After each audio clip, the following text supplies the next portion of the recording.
Welcome to the Ortho Joke Podcast, a joint production of the Journal of Bone and Joint Surgery and Ortho Evidence. Join hosts Mohit Bhandari and Marc Swankowski as they discuss current topics and publications in the world of orthopedics and beyond.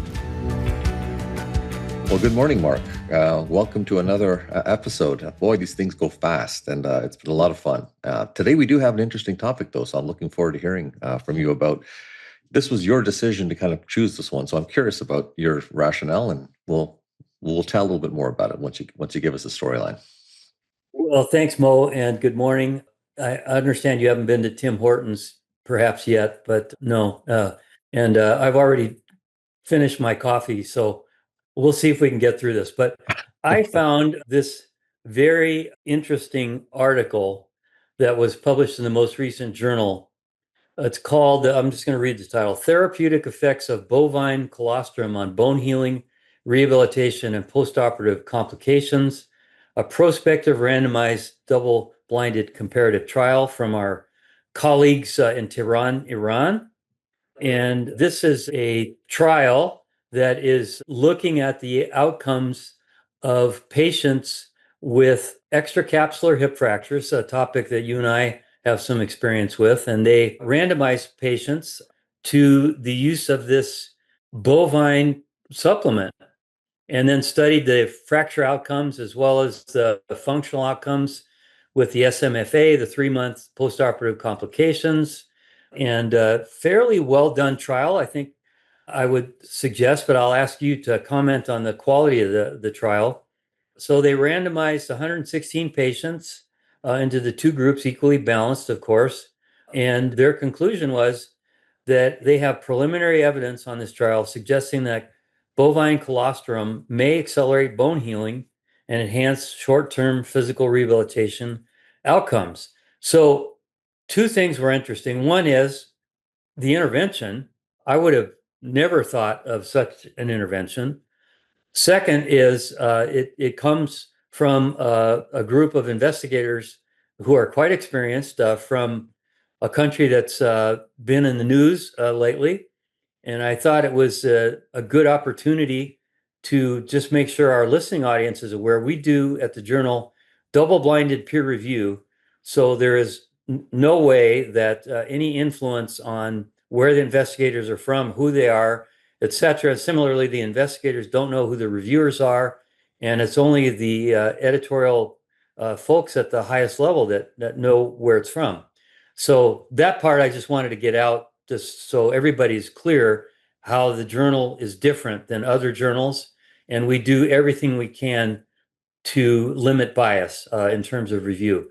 But I'm going to just stop there and let you I'll let you introduce our guest who's been on before and have both of you talk about the intervention, if you would, as well as the quality of the trial. So I'll stop there and learn from you too.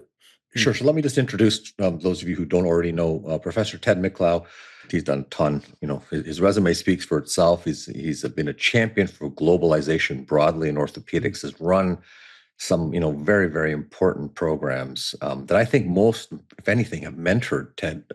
Just another hundreds, if not countless thousands of mentees that have benefited from your work. So thank you so much. And you come to us from California, San Francisco. So Ted, maybe I'll just start with you and appreciate you taking time this morning with us.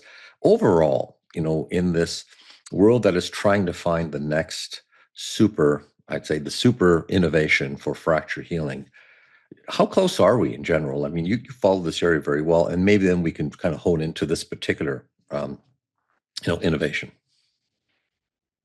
Well, first of all, it's fabulous to see both of you first thing in the morning. If I could do this every morning, I think I would. And Mo, thanks for the introduction. It's way overreaching, I think, but it's just a pleasure to be here. So a couple of areas that I'm very interested in, as you pointed out, one is in fracture healing, and I've spent the better part of my career, studying this on a basic science level, and more recently, last decade, we've been doing much more, including with you, Mo, on clinical studies and trying to bring some of these things to the patient. The sad reality is, just like a lot of other things that we're we're studying, and we still don't have a cure for all the cancers, and we still don't have a cure for bone healing, is that we're still learning a lot on a basic science level, but we don't really have things that translate immediately. And I found this article very interesting in that perspective, because one thing we do have available are things like supplementation. The people can potentially get things that are over the counter, do things that are relatively easy that may help promote bone healing. So there's evidence that oxygen might be helpful. There's evidence that calcium and vitamin D might be helpful in certain patients that have deficiencies in this. And these are just essential things that we can do now while we're waiting for that next big magic thing to happen. I was at a conference recently, which I found extremely interesting because it was a multidisciplinary conference that had endocrinologists, physical therapists, physiatrists, orthopedists, and it was on largely geriatric fractures. And one of the messages that I took home are that oral supplementation can be important. I found some really pretty interesting things just listening to them, and that was that there is a 2 to 5% decline in muscle mass each day of bed rest, that 1% loss of bone density in the vertebral column can happen just after 1 week of immobility. And so getting people up and around is really important. The other thing is this concept of osteosarcopenia, which implies that as we age, we have to pay attention to the muscle and the bone, which mobility then therefore is an important issue. But then so are the things that help both muscle and bone. And in this study, the colostrum is quite rich in proteins. It's kind of like trying to decipher PRP when you read the article, because they say, well, it can do this, it can do that, it can help bone cells, it can help matrices form. Maybe that's true. And in isolation, any one of those things, because bone healing is such a broad thing that requires many different factors in continuity and can get derailed along the way as you go from stem cell to actually mature bone cell. But what you can do is, if you have supplements that are rich in protein, because one of their groups was whey and the other one was this colostrum, and vitamin D and calcium, that alone is good for both the muscle and the bone. And so the concept that something like that might be beneficial is a great takeaway from this study. You could argue that the groups are pretty small. And with aging, one of the biggest problems isn't even just the cells. Every component of fracture repair is affected with aging. So you have fewer stem cells. These stem cells don't react as well to different factors. You have fewer factors. So all of those things can contribute, but the bigger contributors are all these comorbidities. And these groups may not have been big enough to decipher all those things. But what I took away from it is that, this is probably something that we should think about more. I mean, this should be right on Dr. Swankowski's radar, being that he's been, a huge champion in bone health, that we should be thinking more about these kinds of things and mobility stuff that's easy, and especially in the lower resourced environments, that there may be benefits to it.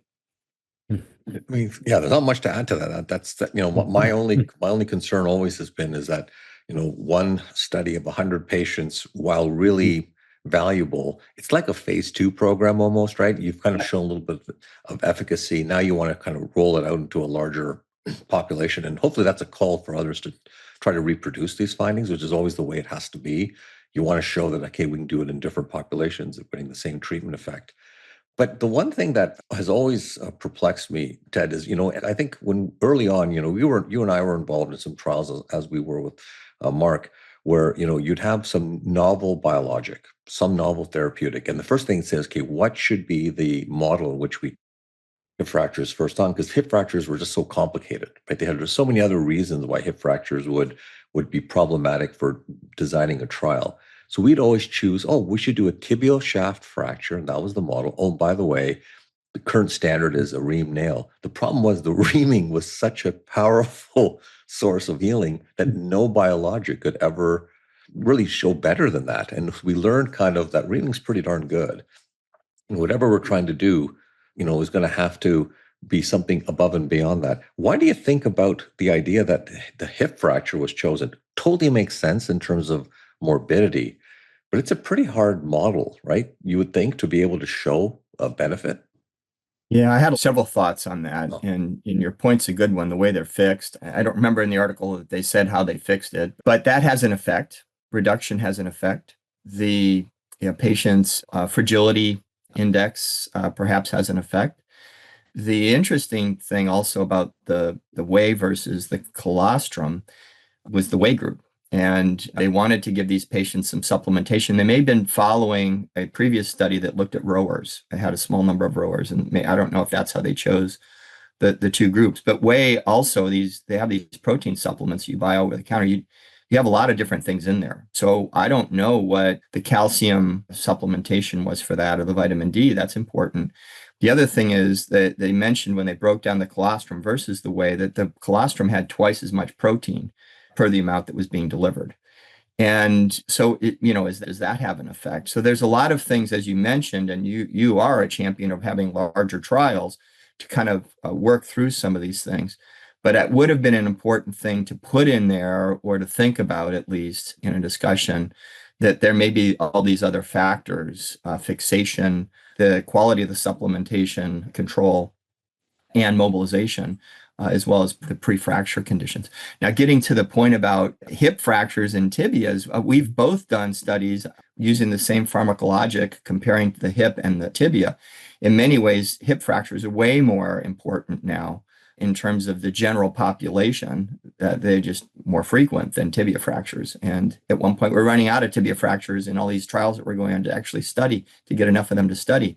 But the tibia is just harder to heal typically, and it's easier to read. So they use the Rush score here, and so in the tibia you use the Rush score, and typically that might be easier to look at in a diaphyseal bone, look at the quality of the callus, whereas it may be a little bit more difficult to do, or it is a little bit more difficult to, in my view, at the hip. Yeah, I fully agree. Like the radiographic union scale for tibia, the rust, was just based on 4 cortices. But when you're looking at a hip, we like the Rush was kind of designed. I remember us going through this process some years back, and it was hard. Like we had a lot more variability in the Rush. Now that doesn't mean that you can't refine that, and certainly people who have been using it after us have probably figured it out a lot better than when we introduced the idea. But you're generally correct. I mean, it's very hard to evaluate fracture healing in a hip through conventional radiographic means, let's say plain X-ray, compared to, let's say, a tibia, which is much more easy because you got the cortices in which you can balance it on. Marc, from your perspective, just looking at hip as a model, what do you think about the complexities? I mean, they found a difference against all that potential background noise of trying to balance groups of hip fracture patients, which are hard in general because you have so many different potential things you might need to balance. Yeah, well, as you point out, and you have so many times before, about the issue of numbers, like so many things, we need large trials in this area. And I would certainly agree with the issues with evaluating fracture healing radiographically, but I would argue that for the patient, the functional outcome is way more important. So the patient-oriented outcome measures, or a time to get up and go test, or a 6-minute whatever, is going to be way more important to judge the difference in the population for patients. And I would say for us as a surgical community, we don't really care if the X-ray looks concerning if the patient is functioning well and not seeing us because they're got a persistent limp and there's a lot of pain. So I just want to switch away from the methodologic issues in view of the fact that we all agree that we need a larger trial, and ask Ted, who has spent decades doing trials in low resource countries, and UCSF, other groups, Harvard, have been working on these efforts. And Ted, do you think we're close to being able to doing multinational RCTs on questions like this? Are the networks robust enough that this might be time to try something like that for a question like this? Yeah, that's a fabulous question, Marc. And I do think we are. I think, in fact, we're working with Mo right now on Hip Attack 2 to try and implement it in a group that we've developed in Latin America through our Association of Trauma Surgeons in Latin America, our TWAR group. And there's the same challenges, though. So I think we're able to do it. One of the issues that has come up is that with hip attack 2, for example, you have to look at certain lab values that may not be available in a lot of places, or hospitals aren't willing to pay for them. And so that part is difficult. One example of an area of difficulty, and something like a colostrum versus whey. I mean, I bet that's a super cheap intervention that would be available to these countries after the trial, because that's the other thing is if you come up with an answer that's still not applicable in these countries, then it doesn't really provide much utility for them. So understanding problems that are important to them and the solutions you come up with applicable to them are really critical. You do have to do like every other place, select your, choose your partners wisely. There's a lot of enthusiasm, but sometimes less ability to execute. But we're here, we're doing them. We just completed it's a prospective observational study, but we were able to recruit close to 400 patients in 8 different countries. And so, and JBGS may be seeing that article come across their desk, but it's here. We've shown we can do it. Mo's been the leader in this, in his group. And the applicability, the generalizability, if you get the right question for the rest of the world is more, and it's just incredibly impactful potentially. Yeah, full disclosure, I chair the DSMB for hip attack 2, so I'm familiar with the trial, and of course, you need troponins, but this would be a relatively even more simple trial. Just say it, the SMFA and the timed up and go test at 3 months, and that could be world changing if this sort of a difference was confirmed. Yeah, I think we're all saying the same thing in a way, right? It's basically like frugal innovation is just that, right? It's going to connect the world very quickly if it can be accessed. There's huge value in, finding something that, that only a few people may have access to because of cost. But as we just heard, ultimately, if we want to have a big impact, we're going to have to find a way to make that available to everybody to the extent that we can. And sometimes starting with the simplest of simple things as a way to incrementally show that you can have benefit, because any incremental benefit in hip fracture care, my goodness, it's a big impact as a number. It's a numbers game in trauma, as we all know. So, but this has been great. I mean, I think this is exactly the kind of discussion I think that we want to have. And hopefully those who are listening in, if you have other ideas around some of these potential frugal innovations or ideas that you might want to take this forward, you should definitely contact the authors, and hopefully we'll start seeing some larger collaborative work that might come out to either confirm and or I guess refute what we've just seen in this paper. So thank you both for taking a bit of time out of your morning to join us on Ortho Joe. Thanks, you for the invitation. Thanks, Ted. All right. Thanks, Ted. Bye-bye.